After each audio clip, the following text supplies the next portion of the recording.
So the question often comes up, what does a car title look like? Well, every state has different formats for a vehicle title, and even over the years, the format sometimes changes from one style to another. But in general, we're going to pull up an image here in a minute. We'll show you what a vehicle title might look like, and you may have seen copies of it or pictures of it. Remember, a title is a legal ownership document. It's not for that vehicle, it's for that vehicle and a person, as you'll see. So let's take a look at a title.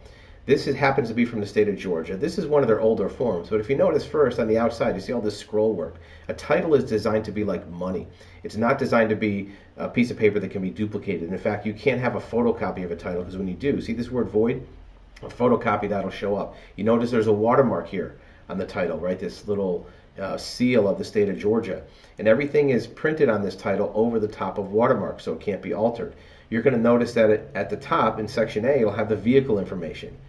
The VIN number, make, model, style, what kind it is, when the title was issued. That's an important thing because if a new title was issued since this date, the old title is not valid. The title number is important to know. And then other things like what type of fuel it is, that might change the taxes in that state, the odometer reading at the time, if there was a previous title from what state.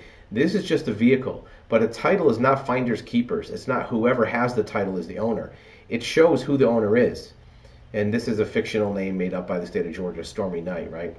So it'll show the owner. And if there's two owners, the next one will show underneath in this blank section, okay? So it's important to know that a title is not just for a vehicle, it's for the vehicle and who the owner is. So if this piece of paper was lost, then Stormy Knight, or whoever is listed as the owner, can go down to the DMV and have another one printed in their name. Now, if there's a lien holder or a bank, you'll see in the section below, it has a place for that lien holder. As long as there's a lien holder listed on the title, then the title can only be issued to that lien holder. Like a copy can't go to Stormy Knight. The bank has to get this lien holder. In fact, that's what it says right here. Mail to. Who do I mail it to? Mail it to the bank. Right? If there was no lien holder, then it would be mailed to the name on the owner list. So you notice a title is a legal document. It's issued by a government agency. It's not something that can be printed by a company or ordered from a company or paid for to buy a title. It has to be issued by a government agency. And it's not just for the vehicle, it's for a particular owner.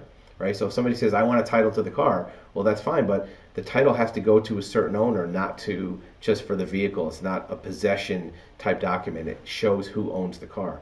So remember, if you need to get a title, you want to find out if you need to get a title issued the same way it was before, if you're the current owner, or if you're the new owner, you want to get a new title issued in your name, which is different than a duplicate or replacement title.